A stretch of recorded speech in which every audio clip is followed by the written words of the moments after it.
அனைவருக்கும் வணக்கம். இந்த வீடியோவில் நம்ம என்ன பார்க்க போகிறோம் அப்படின்னா ப்ரோக்ராமிங் லாங்குவேஜ் அப்படின்னா என்னென்னு சொல்லி சிம்பிளாக பார்க்க போகிறோம். ஸோ ஃபஸ்ட்டு லாங்குவேஜ் அப்படின்னா என்ன சொல்லுவோம் அப்படின்னா கம்யூனிகேஷன் பர்பஸ்க்காக யூஸ் பண்ணுறதா லாங்குவேஜ். பொதுவாக நம்ம லாங்குவேஜ் அதுக்காக தான் யூஸ் பண்ணுறோம். ஸோ பார்த்தீங்க அப்படின்னா அதில் தான் தமிழ், இங்கிலீஷ், மலையாளம், கன்னடா, தெலுங்கு, ஸோ அந்த மாதிரி நிறைய லாங்குவேஜஸ் இருக்குது. இதில் பார்த்தீங்க அப்படின்னா கம்யூனிகேஷன், ஒருத்தர் பேசுறது இன்னொருத்தருக்கு புரியணும், அவர் பேசுறது இவருக்கு புரியணும் அப்படிங்கிறதுக்காக யூஸ் பண்ணுறது தான் லாங்குவேஜ் அப்படிம்போம். அதே போல் கம்ப்யூட்டரோட கம்யூனிகேட் பண்ணுறதுக்காக யூஸ் பண்ணக்கூடிய லாங்குவேஜஸ் தான் என்ன சொல்லுவோம் அப்படின்னா ப்ரோக்ராமிங் லாங்குவேஜஸ் அப்படின்னு சொல்லுவோம். சரிங்களா? அதில் ரெண்டு டைப் ஆஃப் லாங்குவேஜஸ் இருக்குது. ஒன்று லோ லெவல் லாங்குவேஜ், இன்னொன்று வந்து high level language. So languages two types programming languages. ஒன்று லோ லெவல் லாங்குவேஜ், இன்னொன்று ஹை லெவல் லாங்குவேஜ். இப்போ நம்ம ஹை லெவல் லாங்குவேஜ் அப்படின்னா என்னன்னு சொல்லி பார்க்கலாம்.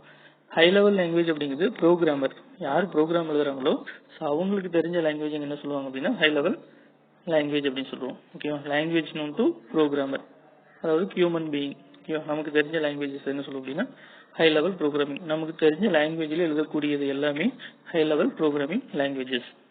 ஸோ நமக்கு தெரிஞ்ச அப்படி லாங்குவேஜ் அப்படின்னு அவங்க எதை மீன் பண்ணுறாங்க அப்படின்னா இங்கிலீஷ். ஓகேவா? ஸோ இங்கிலீஷில் எழுதக்கூடியது எல்லாத்தையுமே ஹை லெவல் ப்ரோக்ராமிங் லாங்குவேஜ் அப்படின்னு சொல்லுவோம். ஸோ இப்போ எக்ஸாம்பிளுக்கு என்னென்ன ஹை லெவல் ப்ரோக்ராமிங் லாங்குவேஜஸ் இருக்குது, நிறைய இருக்குது. ஸோ 1 or 2 மட்டும் உங்களுக்கு நான் இங்கே வந்து லிஸ்ட் அவுட் பண்ணியிருக்கேன். சி அப்படிங்கிறது ஒரு high level programming language, C++ அப்படிங்கிறது ஒரு high level programming language, Java அப்படிங்கிறது ஒரு high level programming language, .NET அப்படிங்கிறது ஒரு ஹை லெவல் ப்ரோக்ராமிங் லாங்குவேஜ். அப்போ இது யூஸ் பண்ணி என்ன பண்ணலாம் அப்படின்னா ப்ரோக்ராம் எழுதலாம். அப்படி இல்லை அப்படின்னா ப்ராஜெக்ட் டெவலப் பண்ணலாம். அப்படி இல்லைன்னா சாஃப்ட்வேர் கூட என்ன பண்ணலாம், டெவலப் பண்ணலாம் யூஸ் பண்ணி. ஸோ ஓகேங்களா? இப்போ ப்ரோக்ராம் அப்படிங்கிறது என்ன சொல்லுவோம் அப்படின்னா ஒரு சப்ஜெக்டை நம்ம லேர்ன் பண்ணும்போது சிம்பிளாக செஞ்சு பார்க்கக்கூடியது ப்ரோக்ராம். அந்த கான்செப்ட் ஒவ்வொன்றும் நம்ம வந்து படிக்கும் போது ஸோ அதை பற்றி ஒவ்வொன்றும் நம்ம சிம்பிளாக செஞ்சு பார்த்தோம்னா அது வந்து ப்ரோக்ராம் சொல்லுவோம். அதே ப்ராஜெக்ட் அப்படின்னா யாராவது ஒரு பர்சனுக்கு, ஓகேவா, ஒரு ஆர்கனைசேஷனுக்கோ அல்லது இண்டஸ்ட்ரிக்கோ அல்லது இன்ஸ்டியூட்டுக்கோ ஸோ நம்ம ஒரு பர்பஸ்க்காக டெவலப் பண்ணி கொடுத்தோம்னா அது வந்து என்ன சொல்லுவோம் அப்படின்னா ஸோ இது வந்து ப்ராஜெக்ட் அப்படின்னு சொல்லுவோம். இப்போ எக்ஸாம்பிள் சொல்லணும் அப்படின்னா ஒரு கேஸ் ஏஜென்சிக்காக ஒரு நம்ம செஞ்சு கொடுக்குறோம் அப்படின்னா அது யார் யூஸ் பண்ணலாம்னா அந்த கேஸ் ஏஜென்சி யூஸ் பண்ணலாம். ஸோ அதே போல் இன்னொரு பிளேஸ்ல இருக்கக்கூடிய கேஸ் ஏஜென்சி இது யூஸ் பண்ணலாம்.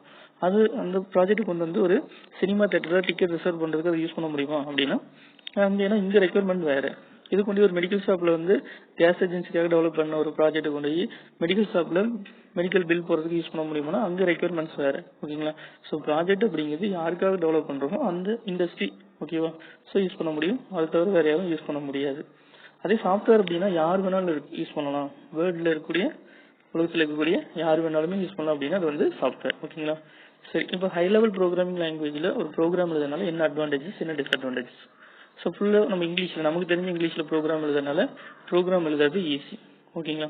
நெக்ஸ்ட் ஒன்று வந்து அது புரிஞ்சுக்கிறது ரொம்ப ஈஸி டு அண்டர்ஸ்டாண்ட்.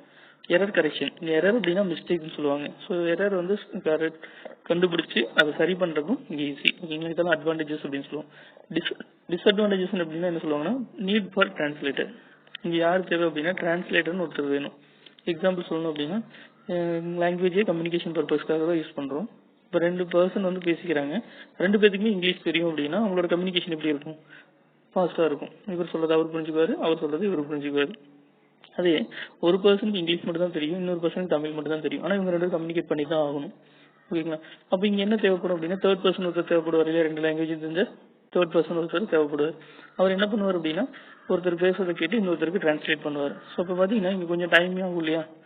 அதுதான் அடுத்த பாயிண்ட் என்ன சொல்லியிருக்காங்கன்னா டிரான்ஸ்லேட்டரும் வேணும், அதே போல் எக்ஸிகியூஷன் ஸ்பீடும் மோர் அப்படின்னு சொல்லியிருக்காங்க. எக்ஸிகியூஷன் டைம் வந்து கொஞ்சம் அதிகம் ஆகும் அப்படிங்கிறாங்க. 2 பேருக்கு இங்கிலீஷ் தெரிஞ்ச 2 பேர் கம்யூனிகேட் பண்ணிக்கிறதுக்கும் இங்கிலீஷ் தெரிஞ்ச ஒருத்தரும் தமிழ் தெரிஞ்ச ஒருத்தரும் கம்யூனிகேட் பண்ணிக்கும் போது தேர்ட் பர்சன் மூலமாக கம்யூனிகேஷன் நடக்கிறதுக்கும் ஸோ கொஞ்சம் டைம் எடுக்குது இல்லையா? ஸோ அது போல தான் அது. அதாவது நமக்கு தெரிஞ்ச இங்கிலீஷில் ப்ரோக்ராம் எழுதுறோம், பட் இது எங்கே யூஸ் பண்ணுறோம் அப்படின்னா கம்ப்யூட்டர் தான் யூஸ் பண்ணுறோம். ஸோ அப்போ என்ன ஆகுது அப்படின்னா டிரான்ஸ்லேட்டர் அப்படின்னு ஒருத்தர் தேவைப்படுறாரு. ஓகேவா? தேங்க்யூ.